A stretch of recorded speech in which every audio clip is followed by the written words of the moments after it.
আপনার ফোনের পাসওয়ার্ড বা ব্যাংকের গুরুত্বপূর্ণ তথ্য ভবিষ্যতে কি সত্যিই নিরাপদ থাকবে? আজকের এনক্রিপশন ভাঙা অত্যন্ত কঠিন। বর্তমানে শক্তিশালী কম্পিউটার দিয়ে কিছু ক্রিপ্টোগ্রাফিক প্রবলেম সমাধান করতে অবিশ্বাস্য রকম দীর্ঘ সময় লাগতে পারে। কিন্তু এখানেই আসছে কোয়ান্টাম কম্পিউটিং। সাধারণ কম্পিউটার যেখানে বিট ব্যবহার করে 0 অথবা 1 দিয়ে তথ্য প্রক্রিয়া করে, কোয়ান্টাম কম্পিউটার ব্যবহার করে কিউবিট। কোয়ান্টাম মেকানিক্সের বিশেষ এই বৈশিষ্ট্য কাজে লাগিয়ে কিছু নির্দিষ্ট সমস্যা প্রচলিত কম্পিউটারের তুলনায় অনেক দ্রুত সমাধান করার সম্ভাবনা তৈরি হয়। আর সবচেয়ে বড় উদ্বেগটা কোথায়?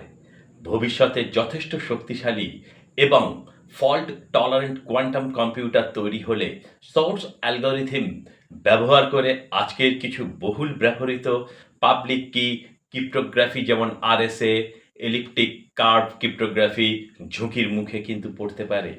তাই বিজ্ঞানীরা এখন থেকেই তৈরি করছেন পোস্ট কোয়ান্টাম ক্রিপ্টোগ্রাফি, এমন ক্রিপ্টোগ্রাফিক অ্যালগরিথম যেগুলো প্রচলিত কম্পিউটার এবং ভবিষ্যতের কোয়ান্টাম কম্পিউটার দুই ধরনের আক্রমণের বিরুদ্ধেই নিরাপদ থাকার জন্য ডিজাইন করা হচ্ছে।